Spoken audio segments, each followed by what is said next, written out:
Welcome back to Bird's Eye View. When it comes to the Orioles, this weekly podcast is your official source for a lack of insight and for baseless opinions. Today is April 1st, 2026, and this is episode 424. My name is Jake English. And I am Charlie Hoppus. That's right. Scott is on assignment this week. Well, I say that he's on vacation, but I'm afraid that it'll come across like the Forrest Gump kind of vacation. He's on assignment this week, traveling with the family. And so Charlie has been kind enough to agree to hang out with us here at Bird's Eye View this week. You may be asking yourself, Charlie? He's back? Have we gotten Charlie back? And so Charlie, as you may know, was 1/3 of the incredibly excellent podcast that was the Orioles Spastics. And so we have to address the elephant in the room. Charlie, don't let us down. Does this mean you guys are back? Have you moved to Netflix? We are not back. If you have been listening to Orioles podcast since 2013, you're real old. And you may remember Orioles Spastics. We were an Arrested Development themed Orioles podcast, which you may be saying to yourself is pretty niche, and it is. It is very niche, but a bunch of people loved it because if you love Arrested Development and you love the Orioles, you're probably going to listen to people do that. Can I make a confession? I mean, we're back to old BSR podcasts with confessions, but my confession is this: I had never seen Arrested Development, and so I didn't get a lot of the jokes in the first season of Orioles Spastics, but it did encourage me to go and watch it. It's a great show.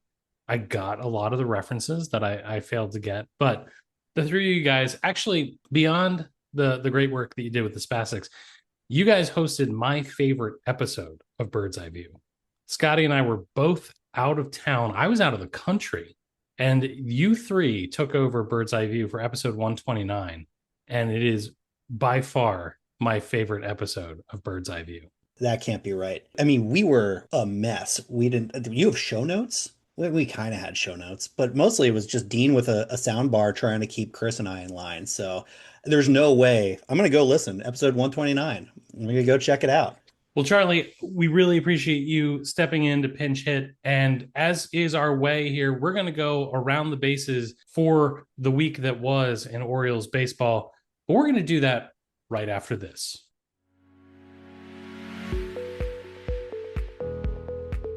Are you tired of podcasts that don't try to monetize every second of your time?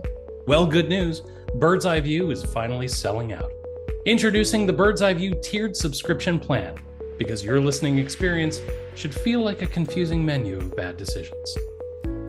At just $5.99 a month, you'll get our Less is More tier, where we deliver one fewer episode per month straight to your feed. That's right, pay us more, hear us less. Finally, Bird's Eye View will be the podcast that respects your time. Upgrade to the $7.99 a month plan and enjoy the Jake but more bearable tier, where Jake's voice is seamlessly replaced by your choice of AI. For example, a hunky Australian accent, perhaps? Same bad content, just way more charming. For the true podcast enthusiast, a $9.99 a month unlocks our premium ad experience featuring 35% more ads. 35%! That's more interruptions, more nonsense, more whatever this is. Why listen to our show when you could hear about products and services you absolutely don't need? And finally, for just $100 a month, we watch you watch the game. That's right, while you're sitting on your couch enjoying Orioles baseball, we're there. Not physically, probably, but existentially, judging your reactions, taking notes, occasionally whispering, "You're going to post that to social media?" The Bird's Eye View tiered subscription plan, because you may enjoy our lack of insight and baseless opinions, but you'll love it way more when you have to pay for it.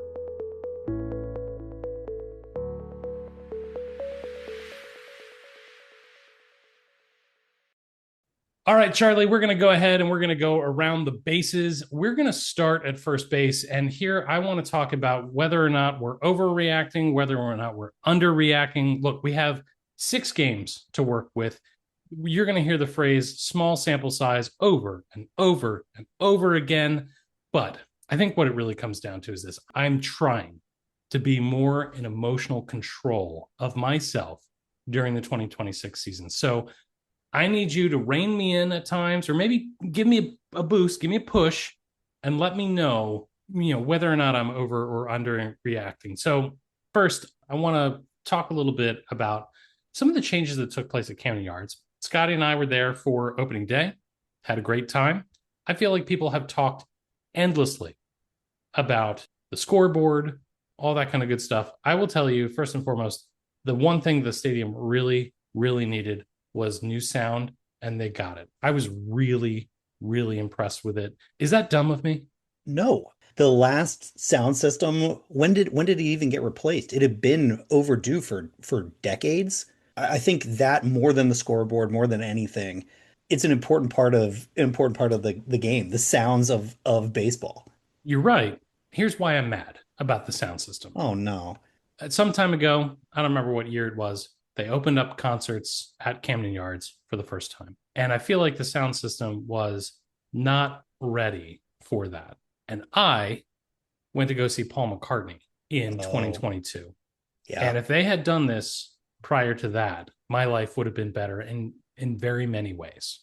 Yeah. I mean, Paul McCartney threw a tin can wasn't that good for you? Paul McCartney could be mute and would still be excellent. Look, Paul McCartney it was just announced, I think on opening day, that he's coming up with a new album in I saw that. 2026. And look, I know that he is not what he once was, but the fact that he is still producing music in 2026 is incredible. Like, I have such an appreciation for that. I'm really looking forward to it. One of the things that I'm also overreacting on, I think, is my disdain for the premium experiences at Camden Yards. I am so sick of hearing about the Truist Club. I have a sickness. This is not good. It does not say good things about me, Charlie. But I have gone on the Orioles website, and I have gone to the ticketing area, and I have looked up the price of the O's Ultimate Experience package for multiple games. Why And did you do that? I Why want did to you do know who is buying $1,000 tickets to have an Ultimate O's experience. What do you know what does the ultimate O's experience entail? Unless they are driving me to the game, unless they are feeding me with their own hands, unless I get to sit in the dugout and direct the game from there, $1,000 doesn't cover anything. That's right. I'd want to coach third. I'm an old man now. I'm not sure my arm could hold up to it. You're just going to be windmilling the whole time. Absolutely. Got to take the extra No base. one would get the stop sign. You got to take Ever. the extra base. Am I overreacting about this, or is there something about the way this is being handled that just feels icky? I am thankful that this didn't come out before the scoreboard and the sound system. I think that would have been really a hard thing to swallow. I think with it coming out alongside it, it's something I can take a deep breath and bear it. I've looked at all those videos. It looks beautiful in there. That's the closest I'm ever going to get to seeing it. So, somebody in a higher tax bracket than me is going to have to tell me if it's worth $1,000. I've said it before, I'll say it again. I just hope that some of their fun trickles down to the rest of us. They say money can't buy you happiness, but what is happiness if not $1,000 Oriole tickets? I believe what you meant to say was money can't buy you love. Moving directly on, there was a time in which Gunnar Henderson was having a bit of a slow start at the plate. Is that a real thing, and how do we need to feel about it? I mean, a slow start at the plate for the Baltimore Orioles. Looked good for Team USA. I don't know. Does that count for something? That's got to count for something. We talked about the World Baseball Classic a little bit. I love the fact that he showed up so well for himself. I love the fact that, he was Baltimore Oriole, Gunnar Henderson.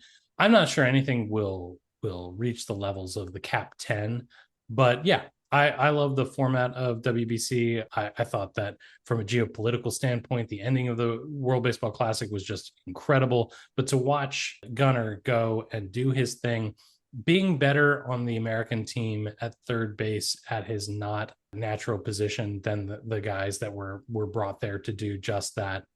Yeah, great. Do you think that the WBC had an impact on the start of the season, or do you think it's just an aberration of this is 6 games? I don't know. I know he didn't get in the lineup as much as any of us would have liked, and also as well as his swing was dictating he probably should have been in the lineup. It's not like he's a utility infielder. If he's swinging well, get him in the lineup. He's one of the best players in baseball, and so that was bizarre. I have no idea.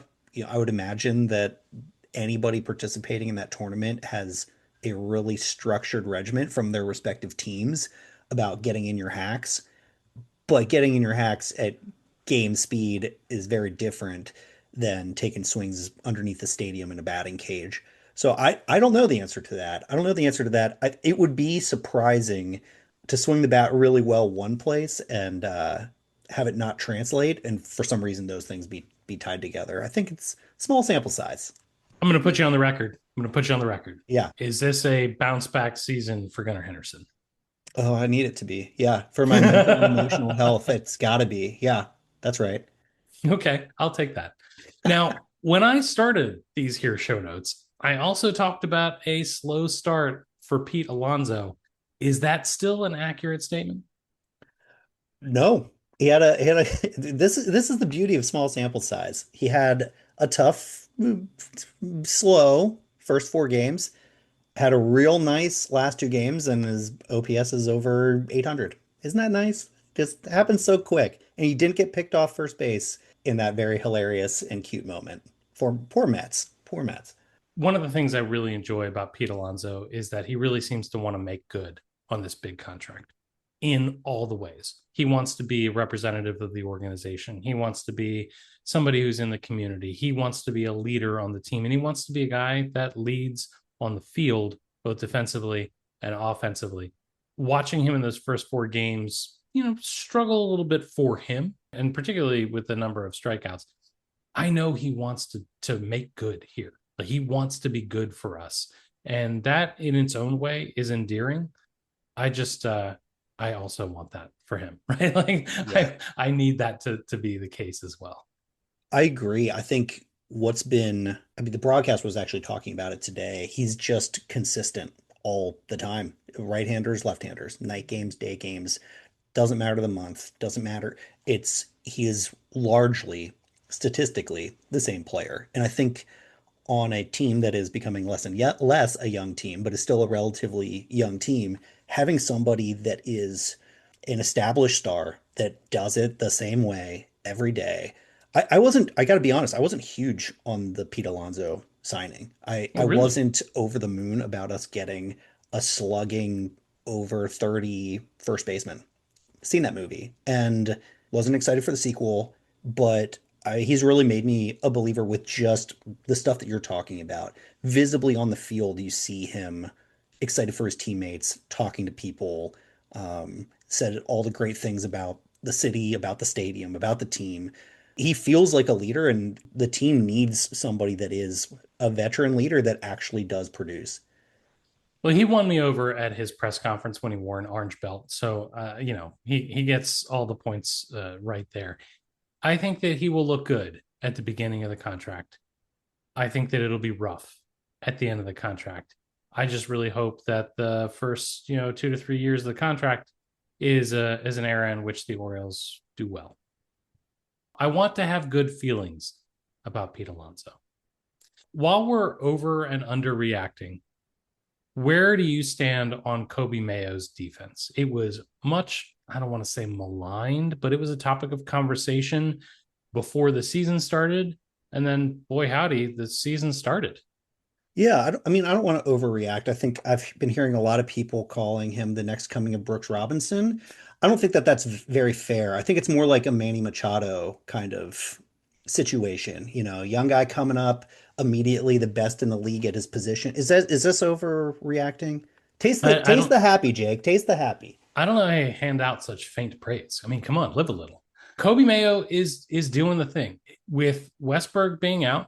He is taking advantage of the opportunity, and the frustrating thing is that when guys are handed that opportunity to watch them squander it, that's one of the really frustrating things that I think we saw about Heston Kjerstad, right? Was to be basically handed a job and then not have it work out for him. And again, we all want that for him.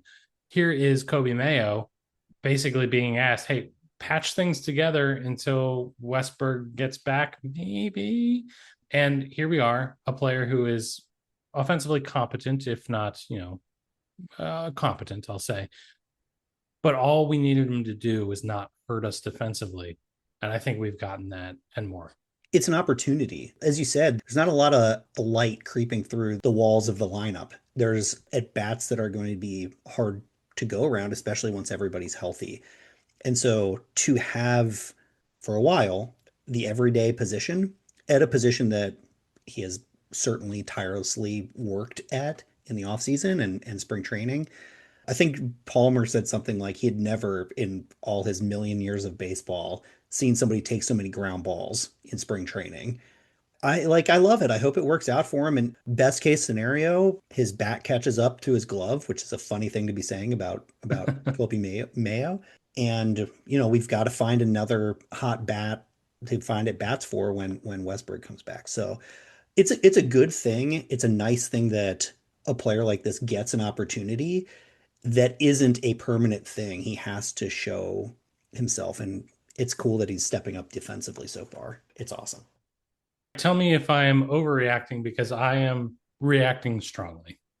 Charlie, I'm going to admit something about myself that I think it's only fair to own up to. Tell me. I may have had strong opinions about the job that the Orioles did from a front office standpoint with their starting rotation. I may or may not have said some things. They may or may not be recorded on social media about doing half a job, about not finishing the job. Look, things were said, but I got excited about the start of the season and was ready to be shown wrong. And so to watch Chris Bassett's debut, and by the way, stress on the U, to watch Chris Bassett's first start, I know it's just one, but it comes in the context now of the Zach Eflin injury. It comes in the context of the bullpen not being well constructed or treated as even an afterthought by the front office. Chris Bassett, now I feel the Orioles need to be more than what he was that first time out.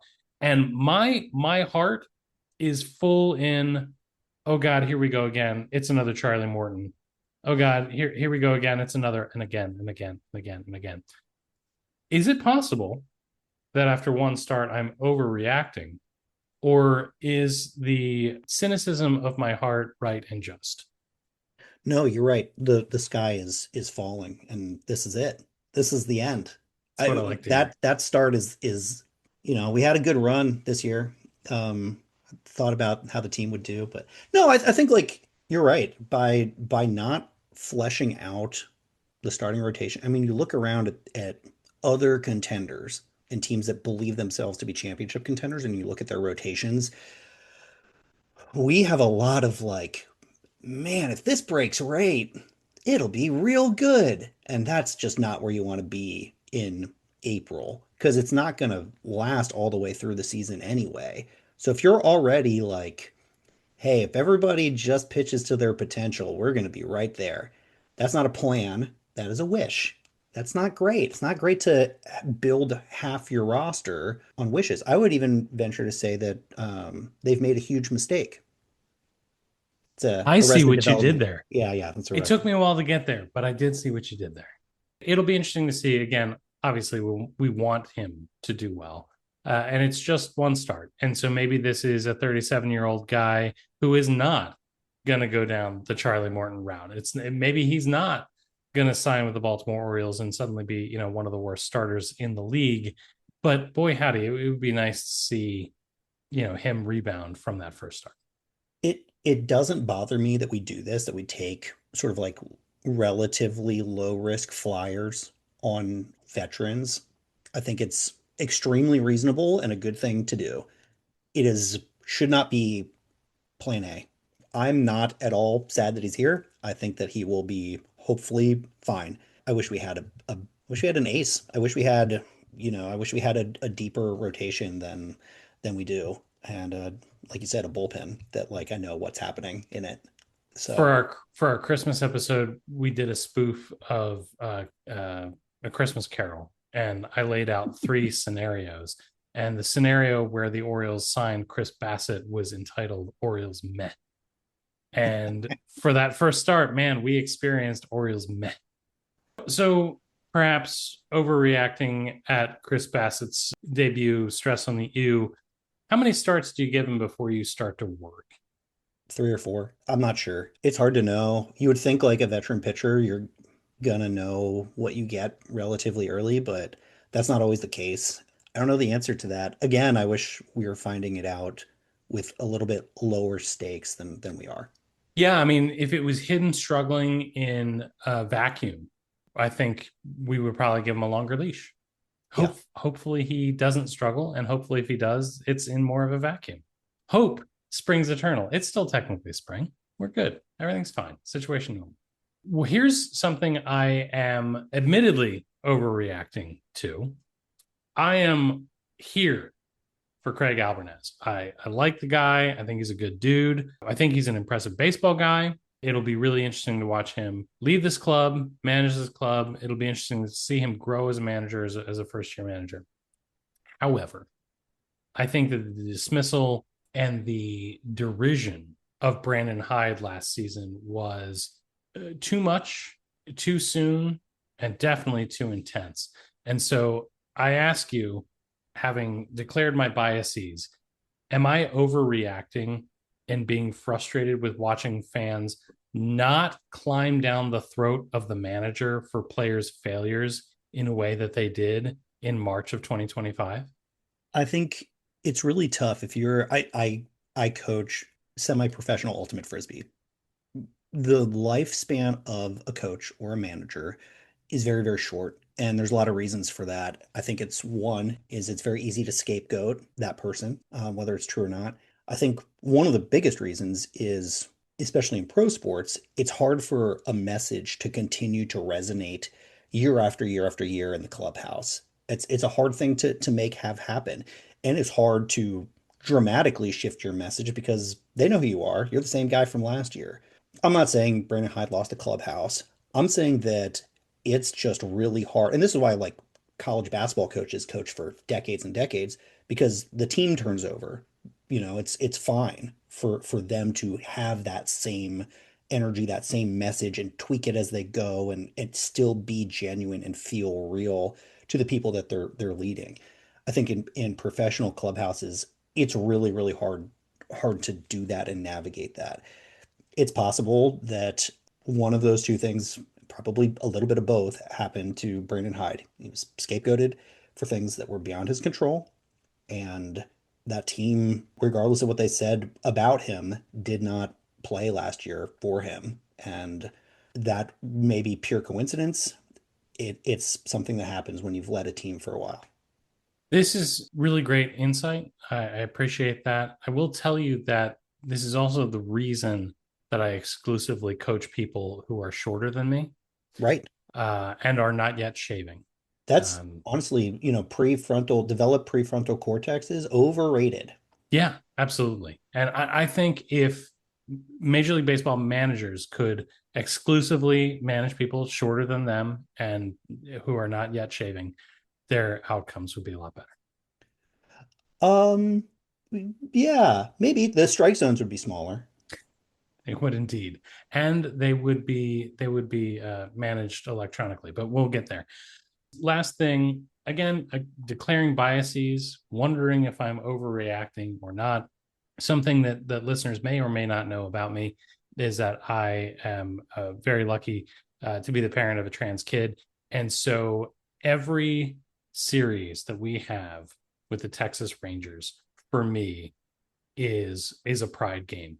Is it wrong for me as an Orioles fan to want to beat the Texas Rangers not just for the fact that I was present to watch 30 to 3, not just because I was present to watch them sweep the Orioles out of the 2023 playoffs, but because of the subtext of the pride games that once were? Is that wrong of me? Am I overreacting there? It's so funny because so many baseball teams just come across to me as tofu. I just like can't bring myself to care. Like I don't care about the Chicago White Sox. I haven't cared about the White Sox since I was a 10-year-old, right? They blend into the scenery. Milwaukee Brewers, they've had a couple fun seasons. Last year was one of them. They're just not a team that I get worked up about one way or the other. And the Texas Rangers were that for a very, very long time for me, 30-3 aside. Like why care? Why bother? I think that they have, through something totally within their control, made me really dislike them. It's pretty needless, their approach I mean, or lack of approach to celebrating those days and some of the stuff that's been said out of their organization for it. No, hate away, hate away. The haterade fuels me and makes me stronger. All right, let's round first, head into second base. I want to talk a little bit about ABS. I've been told, Charlie, that we cannot defeat the robots, but a couple of things about ABS. We've talked a little bit about it here on this show, and it's been talked about endlessly. I want to ask you this: how entertaining was it to watch a manager get ejected over an ABS call? I love Kevin Brown. I mean, what a great call. You can't you can't argue with the robots. And Kevin Brown welcome our new robot overlords. Hilarious. And there's been so many just high comedy moments already with this, with CB Buckner blowing a call that's literally down the middle. Just a lot of very funny quick challenges. The ejection, had a good one today. I don't know. At least in the short term, the entertainment value of the system has been extremely high. We'll see, as the novelty wears off, if that tension of waiting to see if somebody got a challenge right or not is still there. But you can feel it over the broadcast, how it feels in the ballpark as you wait for that to come through. Here's something I hadn't considered before actually seeing it in practice is that I enjoy the strategy of it. When are you going to use your challenges? Who on the team can use the challenges? When do they come during the game? I think it was Dale Scott that was in an interview, or I don't know where I saw this. I saw someone write about something that Dale Scott had said. So I forgive me, you're getting this, eight hands deep. But something that he said was that we're not going to get ABS full time because baseball fans have an appetite for this, the drama of people being wrong. And so you hear a lot about, oh, the human element of the game, blah, blah, blah. But I have really enjoyed the strategy piece of ABS that doesn't really take away from my enjoyment of the flow of the game and adds a little bit of new flavor. Dale Scott, longtime umpire, yes? Umpire, yes. Yes. Okay. I think that that's a really interesting take. I think, if anything, something that it's highlighted for me is the human element, right? It literally is putting it front and center. We see the whole thing is, I think that you're wrong, right? It's calling to question the human element because of how quick it is and how personal it is. The players on the fields are the ones doing it. It feels very personal and human in a way that the challenge system on the bases does not. It feels like the NFL and that challenge system, and the NBA and that challenge system. It feels deeply personal, and I love that. And I also had no idea I would expect that, or didn't expect that. I really have enjoyed these first few games of it. And like you said, the strategy is super interesting. I know some teams won't let their pitchers call it because I saw Chris Sale talking about it, and he was like, I don't know if it's a ball or a strike. My catchers are amazing. They make everything look like a strike. That's the whole thing. Like Was that's Chris Sale tailoring any uniforms at the time where he was giving that interview? it's nice to have hobbies, if you a little bit of seamstressing This around poor the. guy, I will never forgive him for being such a weirdo. He's a lefty. What do you want? Ouch. Ouch. Ah. Another thing about ABS that has been revelatory for me is how close the calls are. I feel like with umpire scorecards and other things like that, we have gotten to see with the exception of like Alaz Diaz and CB Buckner. Now that Joe West is retired, the umpiring is better than it ever has been before. I think that we probably fail to give the umpires the due that they deserve. But with this ABS to watch, when they're wrong, it is not by much. Right? Right. We are talking about the very fringes of calls. That has been revelatory for me because I look at these things and I'm like, I'm not even mad about that call. It was so close, right? We're within a baseball of being a strike. And sometimes it's within a whisker of being, a ball or a strike. And for me, I don't mind getting it right. And there's all this drama and strategy that goes along with it. I continue to enjoy ABS. I think it's great. I am looking forward to, and this will happen, to highlight reels of people that have particularly hitters that have particularly good eyes and knowledge of the strike zone, of clip after clip of them challenging pitches that miss by a half an inch, a quarter inch less. And it's going to happen because some of these hitters and catchers know the strike zone just so intimately. And obviously, it's not even the umpire's fault. They have a different view of it. And so they have a different understanding of it. I think it's really cool. I'm looking forward to seeing. There was a Salvador Perez had a I think he challenged like back-to-back pitches or something, and both of them were a half inch or less from the plate, and he got them both right, and he did it instantly for both of them. And I don't know, like it almost like builds the legend of those players. Like I wish Ichiro was around, you know. Can you imagine? He wouldn't have to Yeah, foul off a million pitches. He would just be like, ah, it's a ball. I got to be honest. I think that he would be signaling in from right field to have his pitcher challenge pitches. Pitcher would turn around and just look at each row. Should I let it go or not? Hey, we saw something new. A first ever MLB situation happened today in a game with your Baltimore Orioles. Tell me all about it. Yeah, I mean, a walk-off challenge. Ball called a strike, turned it into strike three. That's the one thing that I wonder how today, incredible. And again, Kevin Brown, electric call. I mean, a really good call. You should go listen to it if you haven't. And I wonder how 2 or 3 years from now, am I gonna love that games end with us all staring at a scoreboard? Right now, I do. I think it's amazing. Will I will my traditionalist baseball heart still be good with this in 3 or 4 years? I don't know. I probably will grin and bear it, but I think all in all, like you can't. It's gonna be hard to put the genie back in the bottle. Too much good is coming of this right away. Charlie, you and I are baseball romantics. It's one of the things I like about you. But if the game can change, Yeah. I think you and I can change. I think we can grow along with this great game of ours. So that's second base. And before we head into third base, I think we should probably take a moment, stop, and hear this. This episode of Bird's Eye View is brought to you by Umpire Whisperer. Umpire Whisperer, the only earpiece designed to give you the edge you deserve. Ever watch a game and think to yourself, wow, that strike zone feels a little generous tonight? Well, now you don't have to keep that to yourself.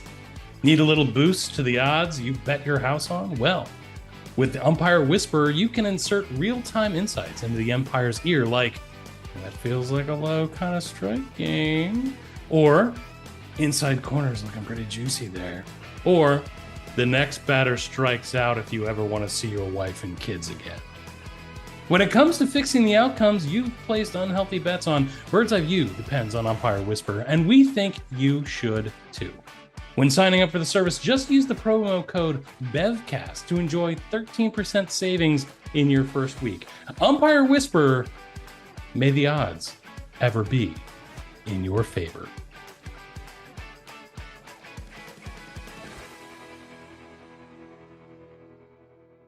All right, we're going to go ahead to third base at this point, and I want to ask you in a long and circuitous way, as is my way, what the Boz extension tells us.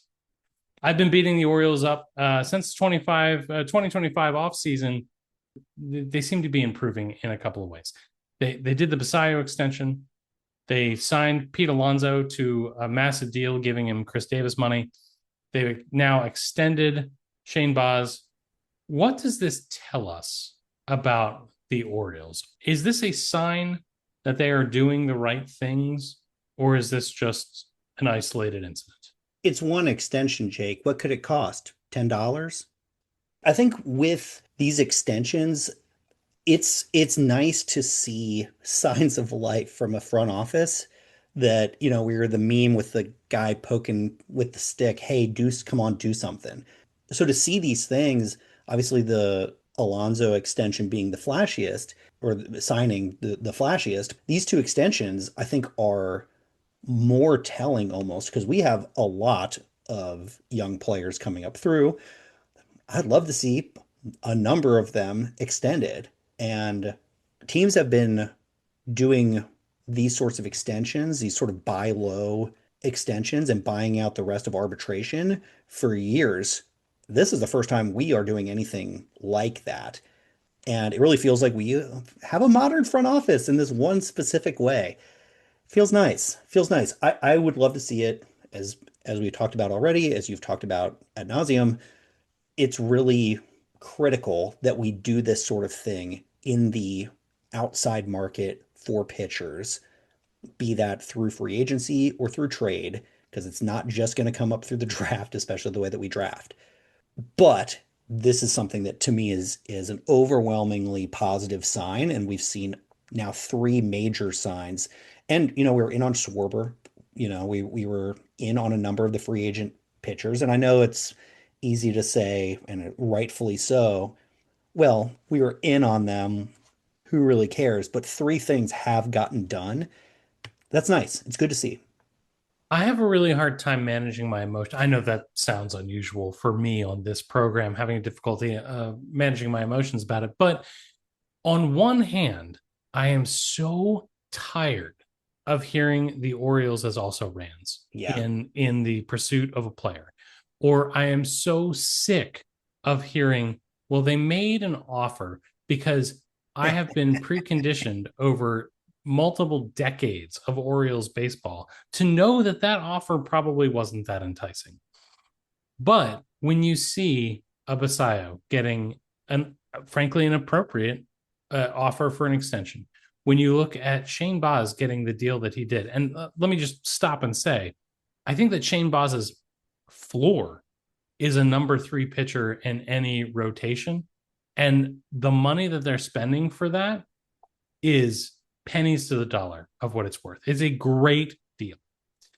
But that does make me, the fact that they are spending that money, the fact that they are reaching out to players and getting things done makes me feel that there could be some credence to the argument that the Orioles are doing this in other avenues that we want them to do. It was reported that the O's offered Gunnar Henderson an extension, which he turned down. We don't know what the deal was, and obviously Gunnar Henderson is represented by Scott Boras, who is far more interested in his guys going to the test free agency to get the maximum amount of the market. That's all good and fine. It does make me feel like there's more of an argument to be made that the Orioles are at least opening their checkbook and going to players with real, honest to God, reasonable offers, if some of them are starting to click. And I think it's possible that we're going to see a little bit of momentum there once agents and players start to believe that a front office is earnest in their offers. It's easy for other people to think about us, the Orioles, as a real option and not just, yeah, they're going to be somebody that we can help drive up our price on. It could be an actual landing place. That's nice. That's a good thing. And I think the more that these sorts of things come to pass, the better it is for us if we can build momentum in this area. And yeah, I think honestly, both of the extensions are incredibly team friendly. And that's nice too. Especially because we need to continue to spend money on extensions and in the market. So I'm hoping that it helps to change our reputation in baseball, seemingly what it is, with free agents and their agents. All right, let's go ahead and head into home plate. And here, I just want to say unequivocally, I have missed baseball so, so much. We live in a world that can seem at times like it is nothing but darkness. And though this team has not always delivered me joy, I really have missed baseball. I'm so glad that it's back. Scott and I talk all the time about the fact that, baseball presents itself sometimes as just an opportunity to have, noise in the background that's fun. I love being able to throw a ball game on in the background. I made dinner the other night and threw the ball game on and just took a second to collect myself and say, "Damn, this feels good." But the other thing is that it also helps some build some better habits, right? Maybe you're the type of person that you decide you're going to go to bed after these newly shortened ball games, right? Maybe it helps you build some better healthy habits. Maybe baseball results in a little bit less doom scrolling because you're wrapped up in the socials around the team. I don't know anybody that might be having that experience. And also, we've talked a little bit on this program about how my own personal baseball experience, with my son Henry and his injuries has been bumming me out a little bit. So I love having baseball back. Is there any part of that resonates with you as a fan? Yeah, I mean, totally. I think it's very healthy to, you said, to limit doom scrolling. Mm. Yeah, let's hitch our mental health to the Baltimore Orioles instead. Good thought, Jake. I love it. I am pretty sure of all the failures of the Baltimore Orioles that they are not gonna find themselves in a Middle Eastern crisis. There is that. Um, you got me there. Never say never, though. I would if say, any yeah. if any baseball team could figure it out, it What, would be what, our guys. I mean, we were in Cuba. Anyway, let's not the geopolitical standing of the Orioles. Um, yeah, I mean, it's so nice to exactly what you said, put on a game and just whether you are fully invested in it or if it is just a part of your evening in some smaller way, it just feels good. It feels good. It's for me that opening day, that's when it's like, okay, winter is over. I know that we've got a whole spring training, but for me, coming out of the winter was just this week and it feels nice. It does. It does indeed. I like the silly stuff that baseball has to offer. One of the things that I am super big into is sports aesthetics, and so I love uniforms. For instance, you may remember that I loathe the Orioles O's cap, and so the fact that the Orioles have this new B cap, I don't love it.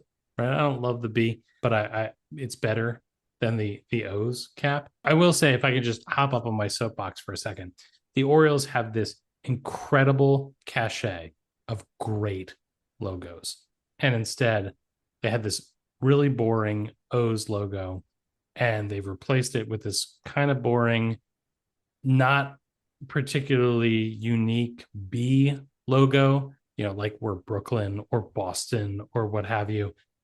The Orioles could put the chirping bird on an alternate hat. They could put the Maryland flag patch that they wear on their, jersey since 2009. They could have the swinging bird. They could have the angry bird. There are so many things in this amazing history of great logos that the Orioles could reach back and grab. I don't need a poorly constructed alphabetized logo. But if you're going to go that way, B is better than O's. Bees? Beads?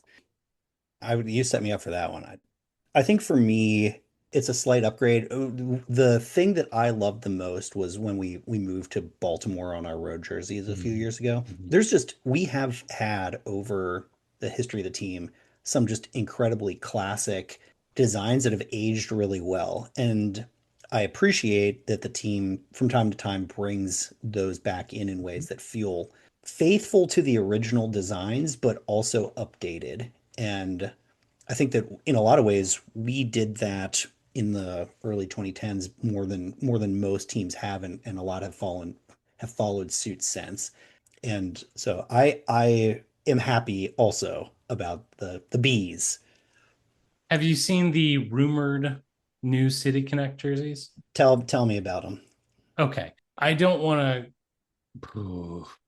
What was your take on the most recent iteration? So I liked the old City Connect jerseys. They didn't blow me away. I don't want to sound like I'm carrying water in a really faithful way here. I own one.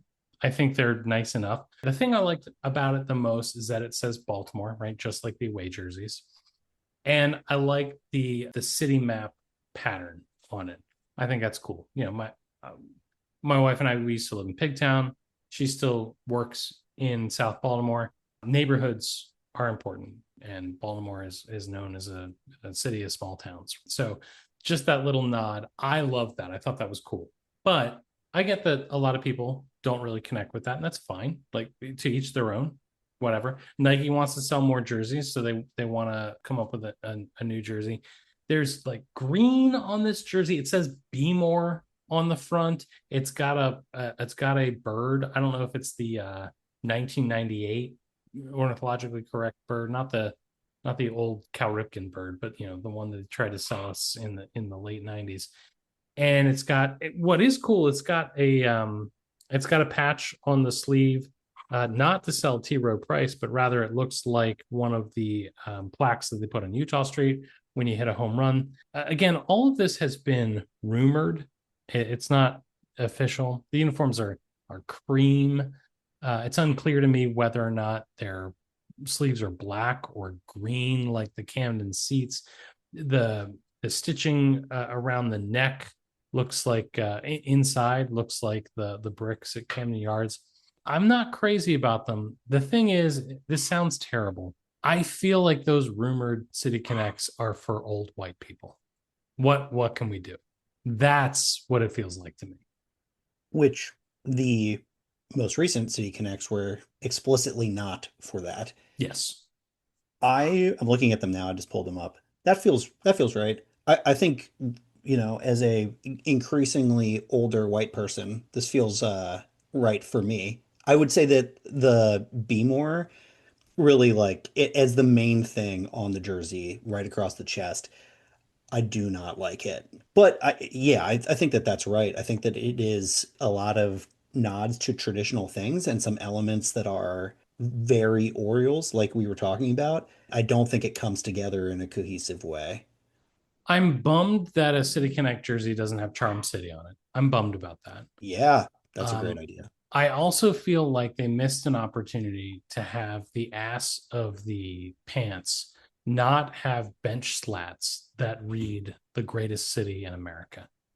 That is a huge missed opportunity. How do we get you hired on the next committee for this?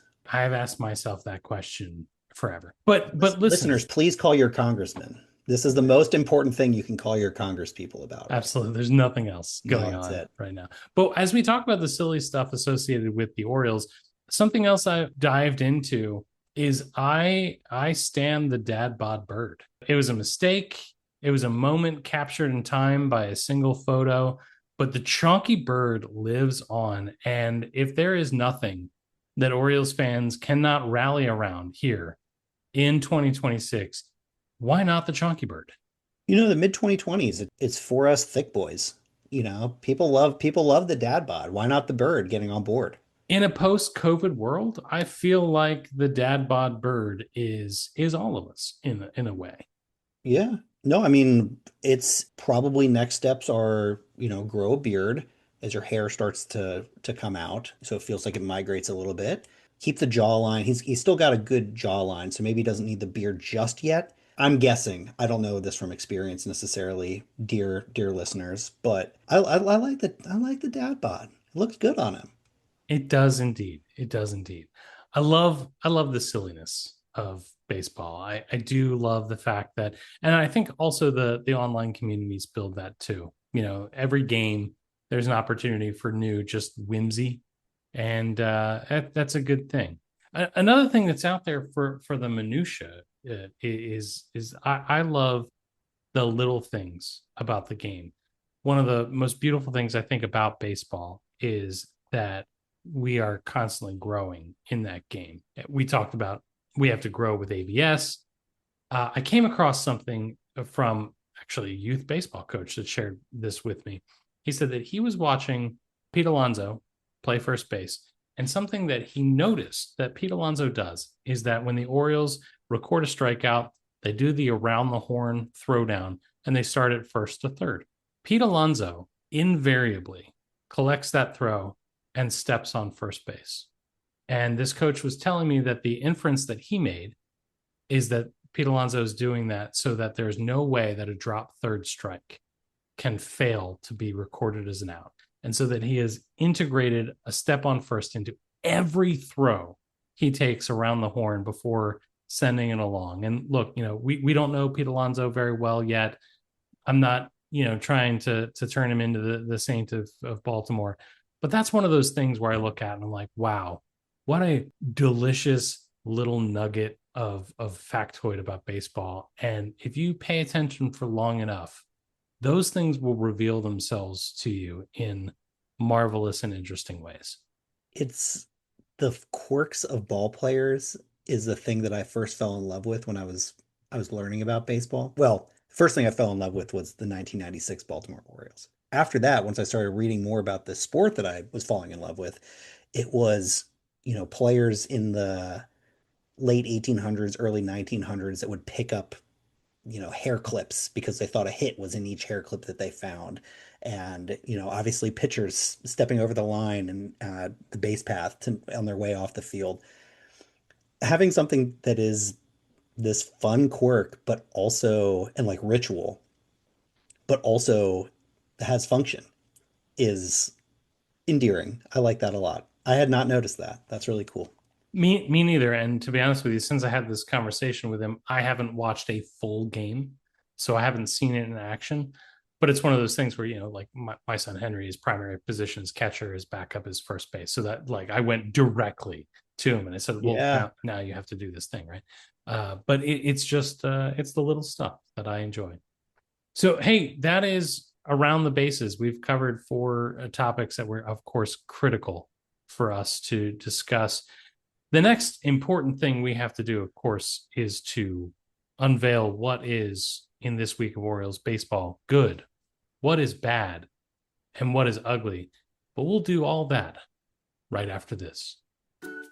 This episode of Bird's Eye View is brought to you by Open the Door Grandma, the premier moving service for the elderly loved ones in your life. Is it time for a change of scenery? A new home? A fresh start? How often have we stood at the door realizing that this move was far more complicated than we thought? That's where Open the Door Grandma comes in. Our friends at Open the Door Grandma specialize in gentle, respectful, and efficient relocations all over Birdland. Open the Door Grandma's trained professionals handle everything: packing, unpacking, moving, and best of all, explaining things again and again and again and again. Open the Door Grandma, because sometimes you really are getting out of here.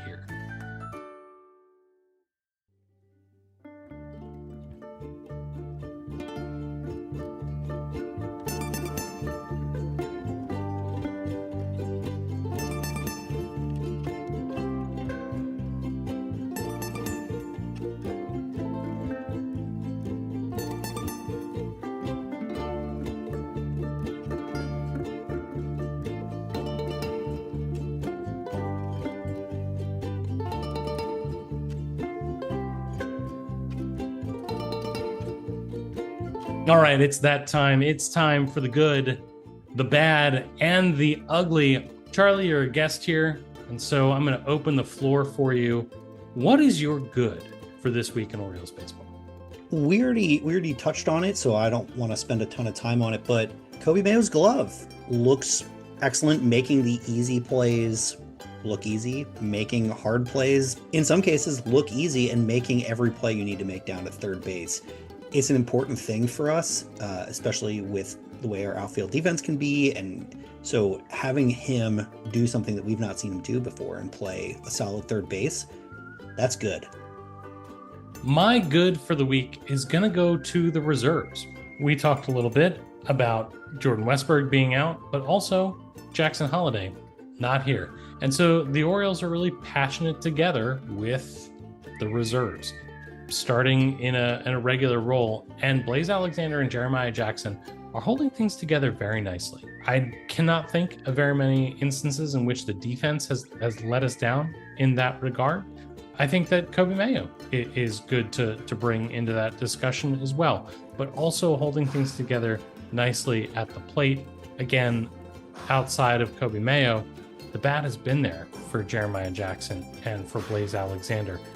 Maybe not a great thing over 162 games, but for a small sample size, it's been good. What's your bad for this week? I mean, I'm just going to stick with Kobe Mayo. He's the man of the podcast. He is off to a real bad start at the plate, which is the reason why he's here, is to hit. He hit in the minors for many years extremely well through all levels. It wasn't a thing that anybody was really concerned about, and we don't need to be necessarily concerned about it either with the small sample size. But if we're going to get hyped about his defense in that small sample size, I'm going to dunk on him for his offense on that small sample size. Here are the not so lovely totals for Kobe Mayo so far. He's got 20 plate appearances, 2 hits, 3 walks, 7 strikeouts. It's just not what you want out of a hit first player. My bat is going to go to Tyler Wells, and I'll say Tyler Wells results. Wells had given up runs in every outing, and look, one wasn't his fault because the ball clanged off of Tyler O'Neill's glove. Why he's allowed to carry a glove, I'll never know. But I get it. This might not mean a whole lot, but I was ready for Tyler Wells to be completely dominant as a back-end reliever, from jump. Maybe that's unfair. Maybe that is some wish casting, but I really do believe in Tyler Wells as a reliever. I think in a very non-backhanded way, Tyler Wells has every opportunity to be a Brad Brock-like player. And from what we saw, he is either still knocking some rust off, or maybe my praise was too high. But for the first week, he was bad.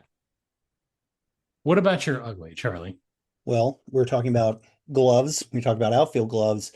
My ugly is the center field defense. I'm a big Colton Cowser fan, and obviously really had a couple nice seasons where he was primarily in left field.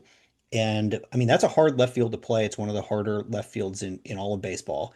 And so I understand the thought that he would translate to being a at least solid center fielder.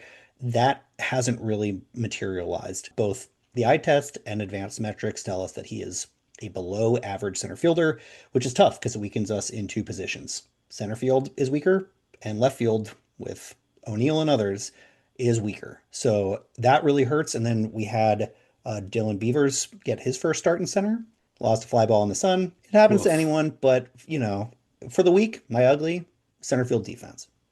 Let me ask you this. Do you feel better about the center field defense that we get from Colton Cowser if he's hitting?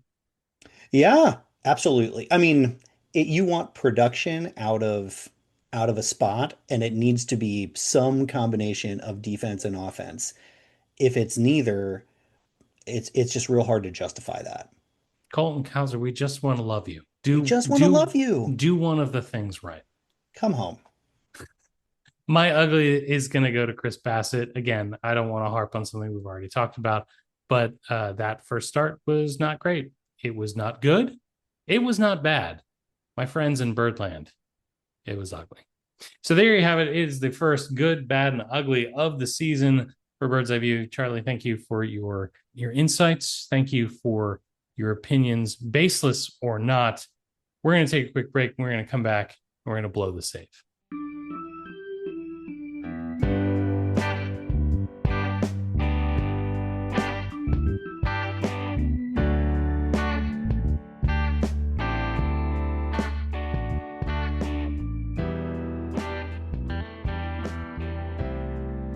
So, Charlie, we have a tradition here on Bird's Eye View where we blow the save. It's basically a mini segment at the end where we talk about something that really doesn't deserve a spot on the show, and yet we do it anyway. And so, you're here, you're the expert in this particular topic, and I need to ask you this burning question. You were a pivotal piece of, one of the seminal podcasts of Orioles history, the Orioles Spastics, as you indicated, an Arrested Development themed Orioles podcast, which is a long way of saying greatness, I believe. If you had to look at it now, right, here we are in 2026, present, past, what are some other television shows that are just burning to have an Orioles crossover podcast? This is an excellent question. And one of my passions is really well-written television shows. And so I've been thinking about this one. I don't know that I have a good, clear answer for you. I know that one that jumps to mind for sure is an older show, but Avatar: The Last Airbender. So easy to put players. Are they a firebender? Are they where are they? Would they be in the air nomad? All those sorts of things would be easy to start to branch out and see different players' personalities there. I think it would be quite funny to try to do an Orioles Spastics type show with, a really intense drama like The Pit, or I would certainly love The Bear, where they're just super stressed version of an Orioles podcast where the podcasters are talking over each other and yelling corner and thank you, chef, and all that. I would listen to that. It would probably need to be a pretty short episode. I'm thinking like a 15-minute burner where, we're just trying to get plates out to tables. I'd listen to that. Did you have an answer for this? Well, Bird's Eye View was never a crossover podcast, but for the first several seasons of this show, a zillion years ago, we used to play music in between segments, interstitial music that was perhaps not sanctioned by the artist or their rights holders, allegedly. And one of the great joys of doing this show was to sit down with Scott and try to pick out Beatles songs that were thematically appropriate for the discussion we were going to have in any given segment. And so I feel like Bird's Eye View for a little bit was, an unspoken Beatles Orioles crossover podcast. But I also think that there is a chance that with one of the two hosts on the show, and it's not important which of us for this conversation, but it's possible that one of us is long-winded, that will never fail to use 10 words when two would do. And because of that, I think that it really lends itself to being the West Wing / Orioles crossover podcast, both because of some of the personal and interest, proclivities of us from a content standpoint, but also just, I think, the verbosity of delivery. Yeah, I think in general, I've always thought that Bird's Eye View would be best delivered as a walk and talk than a podcast. Just like us walking through the offices and discussing the front office's inability to get us a pitching staff. I love that. I think that's fits to a T. I will say that if we can't think of a good crossover, Jake, there's always money in the banana stand. We can go back. We can run it back. That show is maybe not quite timeless. There's some things that didn't age super well, but it's still there for us. No touching. And that is our show. Remember, you can find this in our entire catalog of indispensable episodes at birdseyeviewbaltimore.com. Please tell your friends about this show. But seriously, you can review it on Apple Podcast, Spotify, wherever you get your audio content. These guys appreciate the feedback and it encourages other people to listen to the first time. Come and get social with us. You can contact us at contact@birdseyeviewbaltimore.com. Our social media handle, just about all over the place, is at Bird's Eye View BAL. You can find us all over the social landscape, including Orioles Blue Sky, where we are settling in very nicely. Thank you very much. Have you ever wondered about Ultimate Frisbee? You probably haven't. But if you ever do, You can totally find me on most socials at Charles Hoppus. I coach professional Ultimate Frisbee and currently have a Ultimate Frisbee coaching and consulting business that I started up. So check it out if Ultimate Frisbee is a sport that you want to put on after baseball. Charlie, what if I'm interested in wine and winemaking? That is the wrong Charlie Hoppus. I will say I beat him to charliehoppus.com. That Charlie Hoppus doesn't have charliehoppus.com. That's my website. So I feel good about that. And I feel like everyone should visit charliehoppus.com, not just for their Ultimate Frisbee needs, but I think just for curiosity's sake.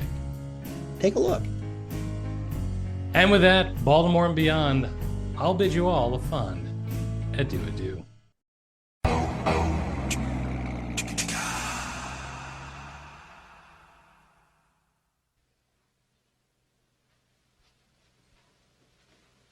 You're still here? It's over. Go home. Go.